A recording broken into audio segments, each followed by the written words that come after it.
मेरा नाम शोभा है। मैं अभी 23 साल की बहुत ही सुंदर औरत हूँ। औरत इसलिए कि मैं शादीशुदा हूँ।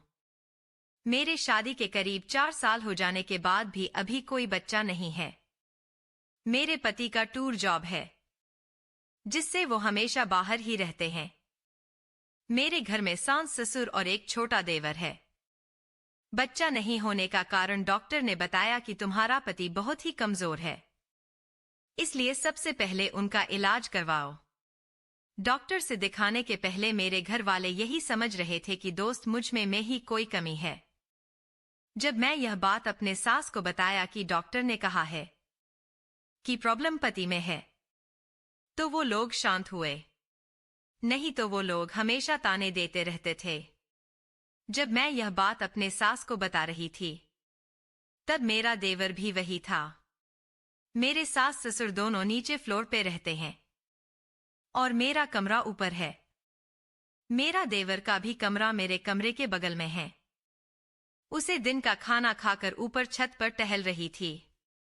तभी वह देवर ए गया। बोला, क्या बात है भाभी, आप तो बड़े ही सुंदर लग रही हो।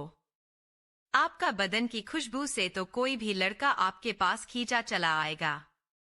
मैंने कहा, चल झूठे, चुप हो जाओ। मैंने उसे तिरछी नजर से देखते हुए बोली, शरारत सूझ रही है। लगता ही नहीं आपका भाई तो मुझे देखता नहीं है, और एक है कि मेरी डेड्रेंट की खुशबू से चले आते हो। देवर भी बड़ा कमीना है। वो बोला तो मैं बन जाता हूं। आपका पति आपको जो चाहिए वह मिलेगा। मैंने कहा, नहीं जी, मैं वैसी नहीं हूं जैसा तुम समझ रहे हो। मैं सिर्फ अपने पति की ही हूं। फिर हम दोनों वहीं बैठकर बात करने लगे। फिर मैंने देवर से पूछा कि देवर जी, आप बहुत मजाक करते हो। हमेशा घूमने जाते हो, हिल स्टेशन पर होटल में रहते हो। पैसा कहां से लेते हो? इतना सुनकर देवर मुस्कुराने लगा और बोला, मैं जिगोलो हूं। मैं बड़े घर की औरतें को और उनके बेटियों को पैसे लेकर मजाक करता हूं। मैंने यह सुनकर हकबक रह गई। फिर मैंने कहा, अच्छा, तो गली गली घूमते रहते हो लड़कियों को पटाने के लिए, और एक तुम हो जो गपागुप भी करते हो और पैसे भी लेते हो। वो बोला, हां जी, मैं गपागुप के बदले पैसे लेता हूं। रात के करीब 11 बज गए और हम दोनों अपने अपने कमरे में सोने के लिए चले गए। पर मुझे पता नहीं आज क्यों अपने देवर से लेने का मन कर रहा था। पर मैं यह बात कैसे कहती, यही सब सोचकर कारपेट बदल रही थी। मुझे नींद नहीं आ रही थी। तभी मेरे मोबाइल पर कॉल आया। मैंने देखा, इतनी रात को नंबर देखा तो पता चला देवर का ही फोन था। मैंने मोबाइल उठाया तो देवर ने कहा, सॉरी भाभी, आपको इतनी रात को नींद से उठाया। मैं बोली, हां बोलो, कोई बात नहीं। तो देवर ने कहा, भाभी मन नहीं लग रहा है, क्या मैं आपके कमरे में आकर सो जाऊं? मैंने कहा, ठीक है।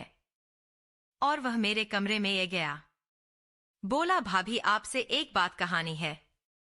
आप मुझे बहुत ही अच्छी लगती हो। मैं तो बहुत सारी लड़कियों को और औरतों को किया हूं। जब भी आपको देखता हूं, आपका पीछे और गुब्बारे की उभर को देखकर रहा नहीं जाता है और मन मारना पड़ता है। मैं यही सोच रहा था कि जब मैं मूठ मार कर सब बर्बाद कर देता हूं, क्या फायदा? भाभी को तो इसी चीज की जरूरत है। मैं उनकी जरूरत को पूरा कर देता हूं।